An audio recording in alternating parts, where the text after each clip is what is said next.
Hey everyone, before I get started, I just want to remind you that if you like my content, hit that like button, subscribe to my channel, and then join the Militia Man and Crew Patreon community by clicking the link in the caption. Hey, good evening everybody.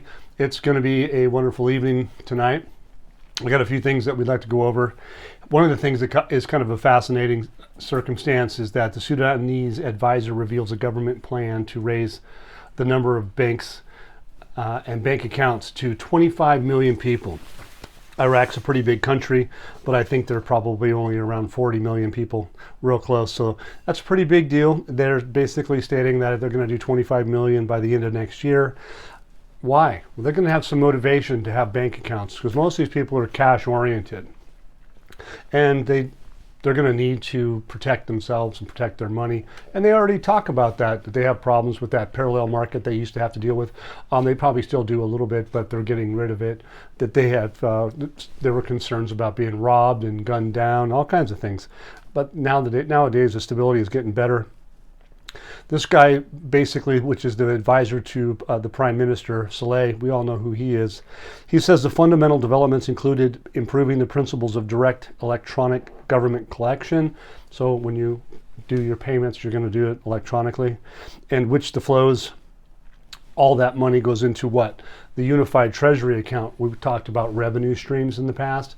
All of that's going to change because what are they going to be doing? They're going to be getting off the non-oil revenues. And so part of that is going to be people paying bills to the government for specific types of things, whether that's taxes, et cetera, et cetera. It's going to strengthen what? It's going to strengthen the public financial governance and enhances the state resources by investing that money, et cetera. The financial resources that are flowing into the public treasury, they're going to make good with that money. So that's basically setting up that banking liquidity will be available in a transparent manner in the banking system. Well, isn't that what we've been talking about all along? Moving money transparently? Of course it is. It says it will reduce the element of liquidity risks and unjustified banking financial hedging due to the lack of information from the flow of credit and debit funds. They're getting a little bit technical here, but the bottom line is they're basically expanding the electronic payment circle that provides customers and their banks with lines of credit and overdrafts, all the things that we here in America do, Europe, everywhere else in the world, well, not everywhere, but lots of places. And basically it is going to be an additional fundamental tool that they use for digital payment methods. Notice I say digital, it's because that's what it is. It's electronic payments methods. It says, look, the saturation of bank accounts going into the future will be huge. We know that going forward. It will be over half the population. Pretty much sure of that, which basically there's going to be far more motivation for them to do so if they give them a real effective exchange rate. They're going to have reason to make sure they protect their money. They're not going to want to be carrying it around because of the value of it's going to be significantly different than it is today. It's going to be more desirable around the world, and so I would take that into consideration. There's been a lot of articles out, and we go back in time sometimes, as you guys know that I do that. And if we go back to November 7th, it says that here that trade is organizing a conference for the private sector early next year. So they're talking about last November, talking about early this next year. It says the trade is organizing, so it's the Ministry of Trade, is organizing a conference for the private sector early next year, which is 2024. Okay, that's now. The Ministry of Commerce intends to hold a conference for the Iraqi private sector in the United States of America early next year. So they're going to be doing things to create an environment to where that they're going to be coming over here to do trade and have an imprint in the United States. They're having a trade fair now that goes all the way through the 19th. And they also have the Davos meetings with Al-Sudani, Al-Alaq, high delegation, the foreign minister, some pretty big players, having dinners with, 57 different international companies, things of that nature, big things. Those are the things that 13.10 exchange rate probably don't get you a whole lot of ground on. So they also talk about some private meetings that are have significant confidentiality, and you have to think about, well, why would they have confidentiality, and what's the importance of that having to have that confidence and to have it quiet? Because it's sensitive. It could very well be because of trade. Has sensitivities to it, to who's doing the trade, how much they're doing the trade for, what kind of contracts are going to be involved, and what valuations are you going to have at that. 13.10, they could have done World Trade Organization a year ago, 2 years ago, 3 years ago, but they never did. They haven't gone on the Forex internationally through all central banks of the world and or our local banks and exchanges to be able to trade Iraq openly, just like the euro. Have they? I don't think they have. If anybody has some data on that, I'd like to see it. It'd be great. But in the meantime, we don't have that. It says the House of Representatives discusses the latest requirements for Iraq's accession to the World Trade Organization. So they're openly talking about this again. There's probably 4 or 5 articles specifically talking about the accession to the World Trade Organization. It says that the Parliamentary Economy, Industry, and Trade Committee discussed with the permanent representative of the World Trade Organization the requirements for Iraq to join the World Trade Organization. It goes on to say that the permanent representative of the Kingdom of Saudi Arabia, who is one of their bigger trading partners, maybe not the largest, but they have some of the most powerful influence in the Middle East, and they take it very seriously. Basically, the World Trade Organization is involved with that. It says here, His Excellency Ambassador Sakar Mukbel, the commercial attaché at the Saudi Embassy, the Director General of Relations in the Iraqi Ministry of Commerce, Mr. Riyad Al-Hashimi, and the Assistant Director of General Foreign Relations in the Ministry of Trade, indicating that the committee discussed with... Sorry, guys. A little rustling of papers. Forgive me. But the bottom line is the World Trade Organization was most notably the approval of the intellectual property law, which is one of the conditions for joining the organization. I'm pretty basically sure that what we're talking about when they say that, they're not waiting for new legislation. Why is that? Is because they've been dealing with it since 2003, 2006. It says here, pointing out that Iraq has completed all requirements for joining the World Trade Organization in 2023. So after all this time, after all the laws and the things that they've written and the links that I provide in Patreon with Militia Man and Crew, and not in the Discord, but on Patreon, there's 2 links specifically that you can go and read, and you can see for yourself when these items were done. They were done in 2003, 2004. They were adjusted, amended, and so there's some legislation on the table that I don't think we're really worried about. But to move forward till today, it says renews its support for Baghdad's accession to the World Trade Organization, reveals free activities in Arar. That's a port. It goes, Abdulaziz Al-Hamad renewed on Tuesday, today, his country's support for Iraq's accession to the World Trade Organization, noting the provision of free facilities provided by Saudi Arabia in the trade exchange arena in Arar port. Free trade exchange. Hey, perfect. The kingdom welcomes and supports Iraqi industries in Saudi markets and provides free facilities in the trade exchange arena at this port. Its endeavor to file Iraq's accession to the World Trade Organization. Iraq's been courted by Saudi Arabia. They basically stated in articles that they've accomplished 15 years of work for the World Trade Organization in 1 year, and obviously they are moving forward to that happening.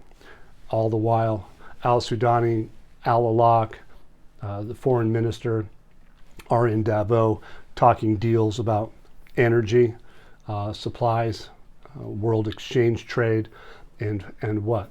Restoring confidence to the economic world of Iraq, also to the economic world of the world. I had a video not yesterday, but the time before that one of the main specific focuses was about confidence. So those that you've missed that, you might want to relook at that, because we've been talking about confidence for a couple of videos now.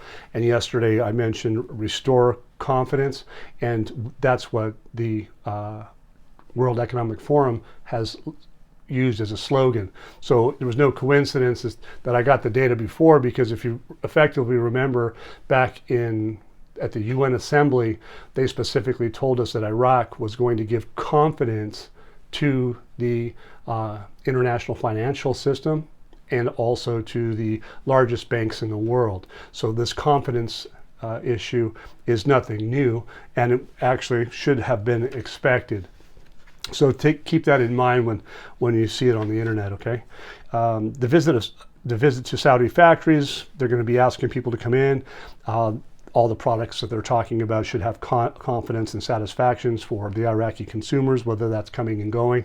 One of the last thing it does say is the Saudi commercial attaché thanked the Iraqi government for their cooperation in resolving the challenges to help raise the value of trade exchange between the brotherly countries.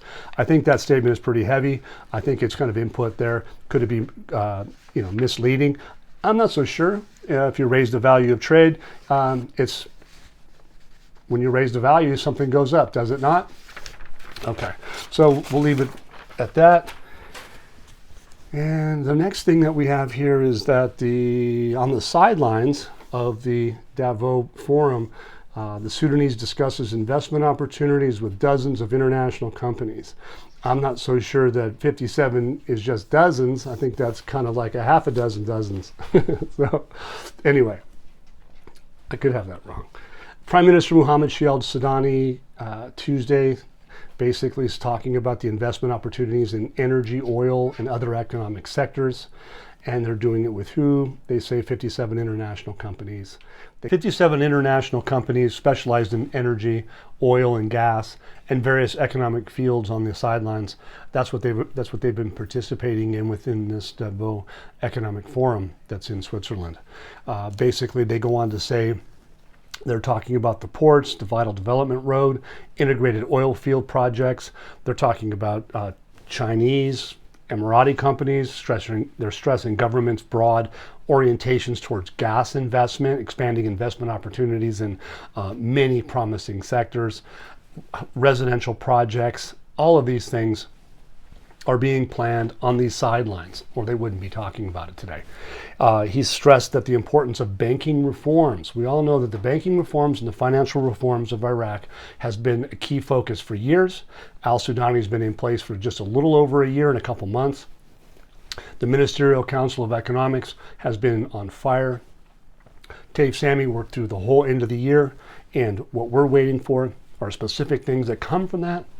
23, 24, 25 budget, they haven't done any spending. Oil's not being pumped through Kurdistan. Hydrocarbon law hasn't been done. All of those things need valuation. World Trade Organization needs valuation. In my opinion, all of these things are what? They're taking center stage at this stage and or around the world behind the scenes, and they've showcased this for since September 2022, final speech, when Al-Alaq and Al-Sudani were in the UN. And so where is Al-Alaq and Al-Sudani now? They're in Davos, and we're going over some of the things that they're talking about. They're doing deals, they're concluding deals. So here we go. We're getting ready to be able to suggest that, look, there's a huge group of international companies that are in Iraq, are not in Iraq, but they're well, I guess there's quite a few, maybe even significantly more than that are in Iraq through the 19th. But the countries that are being in Davos, they talk about 57 countries or companies in Davos. International companies are having meetings. And so what is that going to do? They're going to need international bank and financial compliance, international standards, and this whole thing about Iraq is going to be a digital electronic system that's going to be restoring confidence to not only Iraq, but to the banking system of the world and the financial system. and to even the banks, the largest banks of the world, JP Morgan, for instance, are going to be part of this whole thing. And if you go into JP Morgan Chase, and it's a little bank story of my own, I have a Chase account, and I happened to bring in one of our articles in Patreon to a manager and asked him if he knew this photograph of this person, if he had ever seen the article about Chase being in Iraq. And he looked at me with those deer in the headlights look, like blink, blink, and had no idea who the man was. And so I knew at that time. Not everybody knows what we know, everybody. We've been studying this for over 10 years, and we have a lot of information and we have a lot of proof, and it's in ink, it's in writing. So keep that in mind. Just because everybody behind the scenes or at the bank teller stations, they don't know what we're talking about, doesn't mean we're wrong. I mean, we're showing it to you. I've talked to you about the deletion of the zeros project off the exchange rate. ILOC has done it. Soleil has come out and did it within the last two days. I think it was Saturday. So it's fresh, it's important, and we all know that the WTO is all about trade. If anybody thinks that they were going to do this at 1310 and they're going to do it tomorrow at 1310, well then show me why, because they could have done that a year ago. At 1450, for instance, no different. They could have done it, but they didn't. They weren't ready. And we know when we have proof of it. So here we go. I'm just about done. Basically, what are they trying to do is that the main focus al-Sudani is he's trying to attract investments. And at the time right now, I guess this evening or yesterday and even tomorrow, what are they going to do? Attract investments, conclude deals. And they're going to, this whole forum is a space to provide the public sector to meet with the private sector. It says that this feature that they're doing this time that has never been available in the International Organization Forum. So they're taking the public and the private sector and they're merging them together, getting them together so that they can move this into a full-blown market economy. That is the whole focus of all of this. And even if you look into the intellectual property situation, if you look at the laws and what they both talk about, they talk about specifically that particular thing, merging a country from a public to a private market economy. So when they say they had the legislation and they were doing that in 2003, I would read it, absorb it, take it into consideration, and smile. So basically, here they are, they're saying in the fourth item of this, it says preserving the privacy of some important political meetings. We all know that back in April of 2023, the discussions that they had between Erbil and Baghdad, and it had all the private people come into and then help negotiate to get them settled down, happened to be in private. One of the articles specifically states there was hidden names, so there was companies and people that were there that they didn't want to disclose. They're talking about that here in Davos. They're talking about preserving the privacy of some of the important political meetings, as the forum is considered an important platform for meetings of senior state officials while preserving their confidentiality of these meetings. So think about it. There's a lot of bad people in Iraq. There's a lot of bad people around the country, around the world. Nefarious, for instance. They want to game things. So keep that in mind when you talk about this. Not everything is for our vision until they're ready. And so when they say that, we talk about it. And it goes on to say they have over 100 initiatives on the table. They go under several different titles and basically are stating that it's useful work on investing and applying it in Iraq in the coordination with this forum. So they want to keep things private, they want to have it confidential, and they want to have these initiatives to be the work of investing for those most powerful people in the world, probably. Right? So anyway, I wrote up a nice narrative with about 1, 2, 3, 4, 5 paragraphs that you can find if you're interested in Patreon. In the title of the one that of the article that's in Patreon is "The Iraqi Government Seeks to Develop the Quality of Participation in the Davos Forum." So come see that and come check us out with our Discord chat room, where Samson, the Super Samson, brings us an amazing amount of information, and you have the militia man and crew to do the analyzations. So come join us. And last thing, I think al-Sudani, well, maybe two things. Excuse me. Al-Sudani, the security and stability of the region depend greatly on the stability of Iraq. You know what? I'm going to jump back over onto this because I think I have them a little bit. I could probably massage this a little bit better. Here, when I said, excuse me, that we had the hidden names. So April 6th, it says Reuters reveals hidden names who attended the Baghdad and Erbil negotiations. It says on Thursday, so it was April 6th, in the presence of international executives who attended the negotiations held between Baghdad and Erbil on the crisis of stopping the Kurdistan's oil exports. I already mentioned that oil hasn't been flowing. It's one of the key issues. Are they going to start flowing that oil again? Are they going to pay the citizens their salaries? Are they going to do these things? Do they need a valuation on their oil or their exchange rate to be able to do so? This is key stuff. This is back in April 6th of 2023. It says, indicating that they played a major role in persuading the two parties to reach a decision to reactivate exports again. So this is nothing new. They've been on top of it. They've been working on it. And of all things, it says here, Russell Hardy, CEO of Vitol, one of the largest oil trading companies in the world, and high-ranking officials from my company, which is Petraco and Energogol,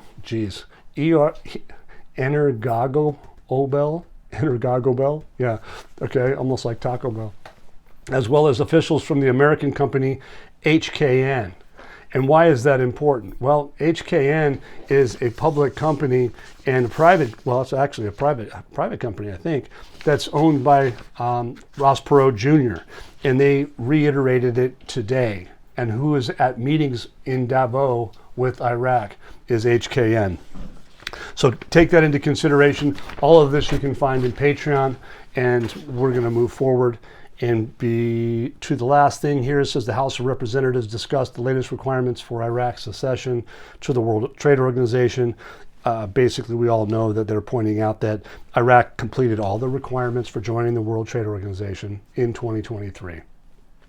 Now we're in the beginning of 2024, and we're going to have to see what they do next and how they do it. And I would say that they're going to finish this up in a very phenomenal manner. And the security and stability of the region is basically stable in their concern with Iraq. And again, Shia al-Sudani is basically talking through the Economic Forum in Davos and what is their main focus in this particular article from al-Sudani. The government's plans in the field of development and economic reform, which have come a long way, and the great investment opportunities, the industrial city projects, the large Al-Fa port, the development road project, and integrated oil field projects. All of these things are on the table. They come back and reiterate the importance of the banking reforms that were implemented. The Central Bank of Iraq worked on it hard, and they did that in order to communicate with international banks, because they got to communicate. They got to be able to talk to one another. You can't have a third world country into a first world country, or vice versa, communicating. They need to have those compliance standards with global financial systems and the banking system. These guys are talking about all the verbiage they talked about in the UN Assembly, supporting confidence, okay? That's what they're doing. And the Ministry of Foreign Affairs and Oil, the governor of the Central Bank of Iraq, and a number of advisors who are what?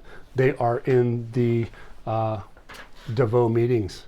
And so those are the guys that are going to help facilitate Iraq become one of the most powerful countries in the Middle East, taking her stage, her seat back where she belongs, and to be a mediator in the globe, to be a supporter, to bring confidence to the financial and banking system. We've already talked about that. So if you guys go back in time a little bit and move forward, it's really, really easy to do. If you go into Patreon, go into the search menu and take some of these buzzwords that I've been giving you and do it on your own. You're going to see things that are a year old.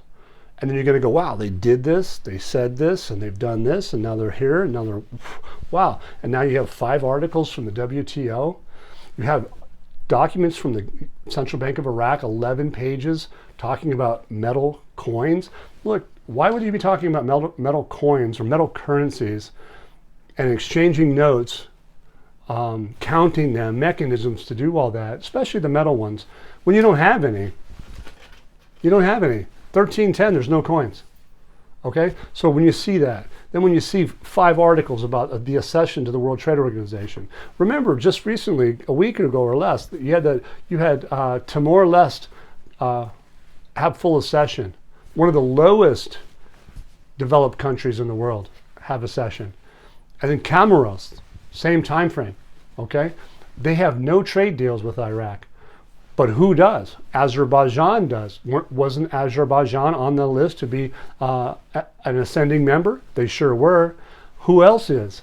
And what is this big 2030 plan of sustainable development? If you have been paying attention to my articles, our articles, the development project, the sustainable development projects, sustainable economies, all of these words, these buzzwords are like heavy. UN is using a specific 200-page document specifically talking about sustainable projects, development, and the future plan, if you will. 30 countries. Iraq's in it. I won't get into all the other countries, but I do the study of the Iraq, of Dinar, and I'll tell you what, Iraq is ready to be developed. They're going to be sustainable, and we can see all the revenue streams, the Ice-Cutta system, we can see all the agriculture, all the tourism, we can see the liquid natural gas, we can see all the reconstruction, every widget. The WTO is going to be fully in effect. Saudi Arabia is helping them out. So I think you guys can see that I'm pumped. I'm excited about it, and I hope you guys are too, because we're going to see some results.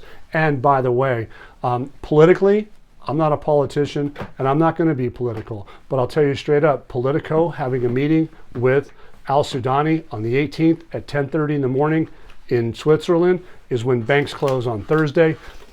Hey, take it for what it's worth. Fascinating stuff. Enjoy, like, subscribe. If you care to keep this content going, you know what to do. Thank you so much, everybody. I appreciate it. Once again, guys, don't forget to hit that like button if you like this content. Subscribe to the channel, or join us at the Militia Man and Crew Patreon community for even more exclusive content. You can also donate to this channel by hitting the links in the banner to help keep this page up and running. Your generous support is greatly appreciated, as always. Much, much appreciated. Thank you so much, and have a great day.